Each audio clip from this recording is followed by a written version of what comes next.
Good afternoon and welcome to the Vatican, where the funeral of Pope Francis, who led the Catholic Church for 12 years, has taken place. Hundreds of thousands of people gathered for the service, filling St. Peter's Square behind me and the surrounding streets. Pope Francis's coffin was then carried on a white converted Pope-mobile to his favourite church in Rome, where he was laid to rest in a private ceremony. Before the funeral, Presidents Trump and Zelensky held a surprise meeting in St. Peter's Basilica. More on that in a moment, but first our religion editor Alim Makboul reports on the day's events. St. Peter's, named after the apostle considered by Catholics to be the first pope, the basilica's curved colonnades representing the open arms of an embrace. This was the spectacular backdrop for the farewell to the 266th pope. Ahead of the funeral mass inside the basilica, a last chance for visiting dignitaries, including the Prince of Wales, to pay their respects. Sir Keir Starmer, one of dozens of world leaders in attendance. By mid-morning, the invited guests took their seats. Clergy on the right looking out, politicians and sovereigns on the left. But other victims invited at Pope Francis' request included prison victims, migrants and torture victims. On the streets around St. Peter's Square, 200,000 others waited. And then, to start proceedings, the body of Pope Francis was brought through the basilica. In the coffin with him, his mitre or papal hat, his pastoral staff or crozier, and a scroll, a written record of his life and pontificate.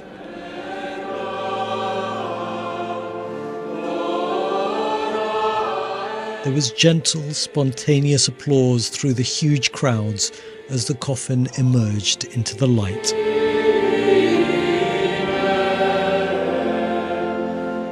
Its 14 pallbearers taking it to the front of this breathtaking stage, presenting it to the world, but not on a platform. Pope Francis asked that his coffin be placed on the ground.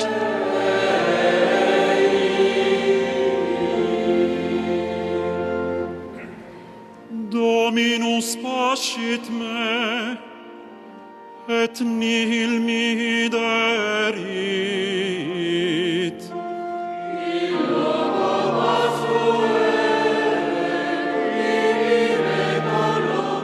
Although elements of the funeral have been simplified following instructions left by Pope Francis himself, the magnitude of the moment is still reflected in the ritual and tradition and spectacle on this stunning stage. It was the Dean of the College of Cardinals, 91-year-old Giovanni Battista Re, who presided over the Mass and delivered the homily, reflecting on the causes championed by Pope Francis, his opposition to war, his passion for the environment and for the dignity of migrants, talking of notable trips the Pope made. It's significant that Pope Francis' first journey was to Lampedusa, he says, an island that symbolises the tragedy of migration with thousands of people drowning at sea, as well as the celebration of a Mass on the border between Mexico and the United States. At talk of these causes, the crowd applauded, though there may have been discomfort for some politicians. At the end of the Mass, there was a final blessing for Pope Francis. Before his coffin was taken back through St. Peter's Basilica, he wouldn't be buried here like other popes, but at his favourite spot at a different basilica in the centre of Rome, and he was taken there in a converted Pope-mobile. More than 150,000 people lined the streets to say goodbye. Up ahead, a group of people who accessed the services of homeless centres waited to receive him. So too did the clergy who'd participate in the final part of today's ceremonies. Later, away from the gaze of the public, the late Pope was laid to rest in a tomb inscribed with just one word, the Latin version of his chosen name, Franciscus. Aleem Maqbool reporting there. As we mentioned, before the funeral, President Zelensky and President Trump held a brief meeting in the Vatican, their first since February's bitter exchange at the White House. It was described by both sides as constructive. President Zelensky also met Sir Keir Starmer and the French President Emmanuel Macron, who said Ukraine is ready for an unconditional ceasefire, as Joe Inwood explains. To be above politics, some was unavoidable. President Zelensky and Trump having a brief meeting before the funeral of Pope Francis. The pictures were published on social media by the White House without any sound. But afterwards, Ukraine's president struck a positive, if cautious note. So it's about how to bring peace closer and how was resultative, positive Paris and London. And we want to continue such meetings to bring peace to Ukraine. You're gambling with World War III. It was certainly more good-tempered than the last time the two men met. This now infamous clash in the White House preceded a pause of US military and intelligence support, with severe consequences for Ukraine. How are you, Mr. President? Since then, the US has increased its engagement with Russia, most recently when Special Envoy Steve Witkoff met President Putin yesterday. Shortly after that, President Trump said Russia and Ukraine were very close to a deal. But in the last few hours, he posted on social media, there was no reason for Putin to be shooting missiles into civilian areas, cities and towns over the last few days. It makes me think that maybe he doesn't want to stop the war, he's just tapping me along and has to be dealt with differently. President Zelensky said today's meeting, on the sidelines of the funeral of a pope who had always called for peace, had the potential to be historic. Joe Inwood, BBC News. Let's speak now to our religion editor, Aleem Maqbool. Aleem, so much going on here today. Thoughts will be turning slowly towards the future. But first of all, what a day we've witnessed. Really, an historic day, and one, I'm sure you'll agree, being in the midst of it, that felt like an historic day. But the moments to me that really stood out were actually the ones where the public interacted with what was going on, the way they cheered at different points during the homily when Pope Francis, the causes that he was passionate about were talked about. And also the way they lined the streets, the group that waited for him at the church where he's to be buried.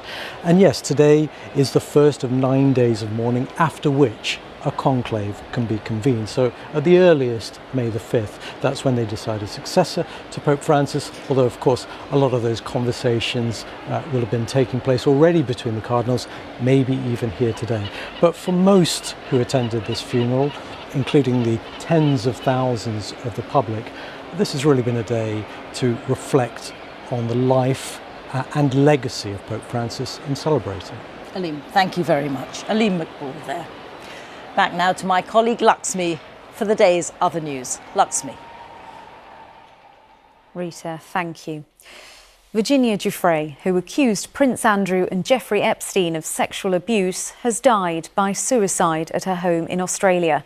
In a statement, her family said she had been a fierce warrior in the fight against sexual abuse and that the toll of abuse became unbearable. Prince Andrew has denied all of the allegations. Our Australia correspondent Katie Watson reports. Virginia Giuffre was one of the most prominent accusers of Jeffrey Epstein, the disgraced US financier accused of running a vast sex trafficking network. Giuffre claimed she was trafficked by him and forced to have sex with the Duke of York. This photo of them together, now infamous. Prince Andrew, though, has always denied the accusations. He reached an out-of-court settlement with her in 2022 that contained no admission of liability or apology. In an interview with Panorama in 2019, she stood by the accusations. He knows what happened. I know what happened. And there's only one of us telling the truth. In a statement, Virginia Giuffre's family said she was a fierce warrior in the fight against sexual abuse and sex trafficking. She was the light that lifted so many survivors. In the end, the toll of abuse is so heavy that it became unbearable for Virginia to handle its weight. We know that she is with the angels. Born in the US, the 41-year-old had recently been living with her children and husband close to Perth. but recent reports suggest the couple had split after 22 years of marriage. Early this month, she posted on Instagram to say that she'd been seriously injured in a car accident, which her family later said she had not intended to make public. Local police later disputed the severity of the crash. Western Australia police say they are not treating her death as suspicious. Katie Watson, BBC News in Sydney. Iranian state media says at least 4 people have been killed in a massive explosion at a port in the southern city of Bandar Abbas. More than 500 are reported to have been injured in the blast at the Shahid Raji port. People reported hearing the explosion 30 miles away. Now let's return to Rita at the Vatican. Laxmi, thank you. Well, while Pope Francis's funeral was more simple than those of his predecessors, it was still a spectacle of ceremony and tradition under brilliantly blue skies in Rome. We'll leave you with a few images of this morning's events. Goodbye.